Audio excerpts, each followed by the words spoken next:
ikhwatal islam oga mullo nanji mu kufini beni kamma ona lampanta yoni fay sababu ni beni ganyane yokhuni ku gante sabatini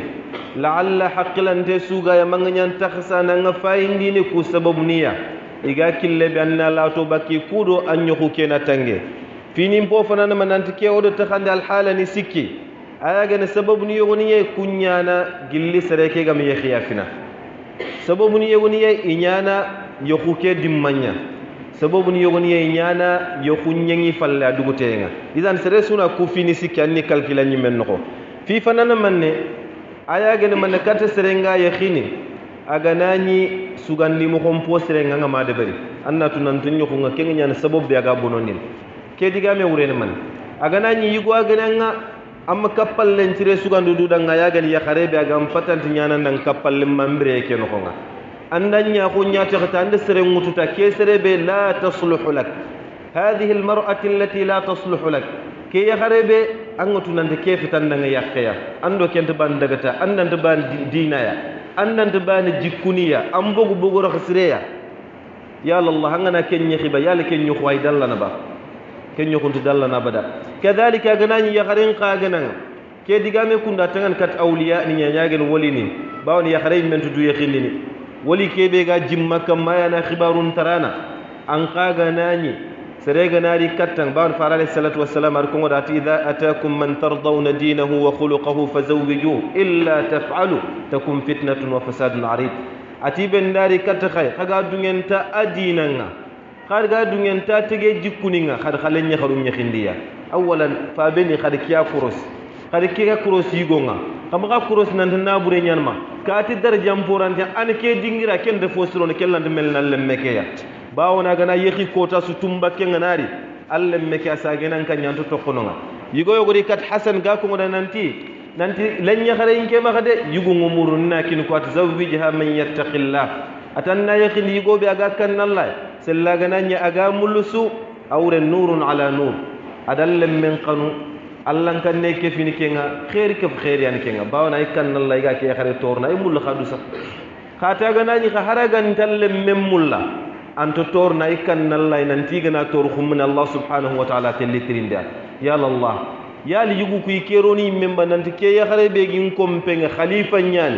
فارن كو ننتي خو تومبار يا خرو نياي غو كيتونغا اون كان الله يخبارنا والله الذي لا إله إلا هو سرسوغنا نير خليفة فوكنا باولا كي يقال خوان خليفة فونيا ممري فونيا أما سيغا حقي بي الله غدا نيامر أما سيغي مخوبي أنغام پتان سيغي شريان غدا نيامر أنا تنانت يوم القيامة والله الذي لا إله إلا هو الله ننتريني أنا كيروي مغسرين سرنا مغتنا فون دبر غالين دا أنا دبر والله الله خان فونيا دبر نغالين دا أنا كيتو إذن في فنان من ننتي سوغاندي وخم بوسرنا دبر أنيا يغو أنيا يخري كودو يخو كينا كات كسين فيما بعد فوتنا خاي في اللان دوغل كو ننتي يخي كوتا كيري سبحان الله فم باي سلامي سندا سيمي سلامي سوغنا تنانت نيانغال حالا نكوندوا أنشون نمينغا بونو باونا سلامي نكاڭا سلاغنا ني في خونين تانغنا وول أنكي تلان دفراخون أنين لان دفراخون أقل شيء أنشون نمينكنا خوني كن منne wala nyakaru ku yeki kota ni nga dunyan ngal hala kebe anya ma nyonyi meke tamba anya kube ni gada karu nyaba kaitu nanti ni giya ni nyama kiyene akota nga awre na kota la nyana ngani ni be ga kiyeki aga farlan callu ku gi sallin ana allah sir illa man rahimallah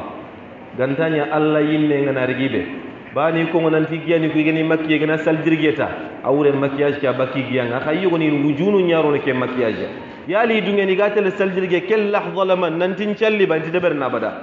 awre ni kiyemu manya ne tengu kuntron Allah subhanahu wa ta'ala danga nyinye ya Allah al awliya walni khayakhim pay ken alla nya khadim pay yekhir kiyemu ma masalli yali lellenga na kinyo na Allah na kenyo khusuro kenyo khura sirono ba abadan rantinyana amu yimu magillan na salle jo pang jo pesino nyeri gatan nan calla mudam farlan calla bane bantana an yekhi ko tan nya سلفنا عند سلين لغاسر عند سلين فطور عند سلين سبحان الله يا لخيت الجنوب سو الله في الكابن دنگ يمبل الجنوب سنتو ngana to na farlan challen to kono to wano yogoni ko nan tanga na to ngana farlan challen to kono ngana nyi lo juru kam mafe nan da haranga ma tuga anga ma mulle ambugo silama ko nyimme to unde kam mana nyi lo juru fe kon kafira hungollo ne kenya de berno yehi kotaninga ya Allah kunyo kuni askira kisini ba iranta bada fofonto kam mo yimmeni problème nyano kam shu'umul ma'siya ayagen kutande anone nyangir do battenga oga Allah kutana mo gobe ken kota kenya none nangir do battenga aka kenga na girdo wallahi tallahi o yokhni kirande kisini bonno ono kilnun to ke siringa aka yakannu fi kiranga kota ngite ngontroni nyinyenga yalla siringa na ke mu gam mutuntu kutini ba akunun tenyan mukhif jiddan ru'b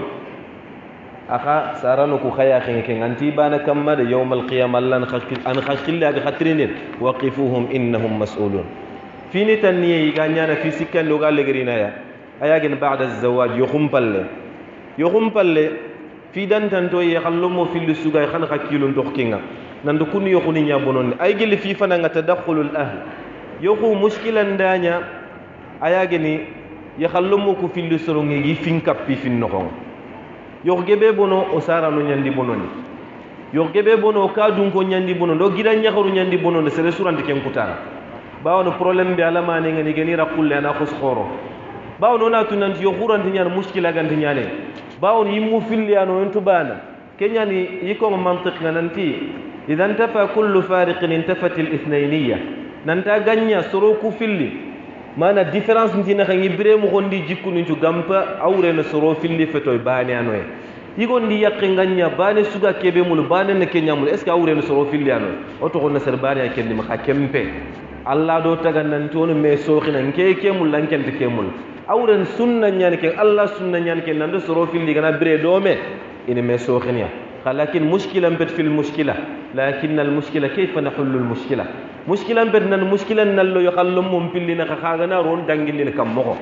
bawona o dungo nu ko ganga bi yani raqallo ne go yo khumpoge be bonon no kilu tokkeya fillanni man taqsiru at tarafayn fi wajibatihima ayagan ya khallum mo ko filli bane sugay wajibinti fini be ni gangam man na ko si lampundi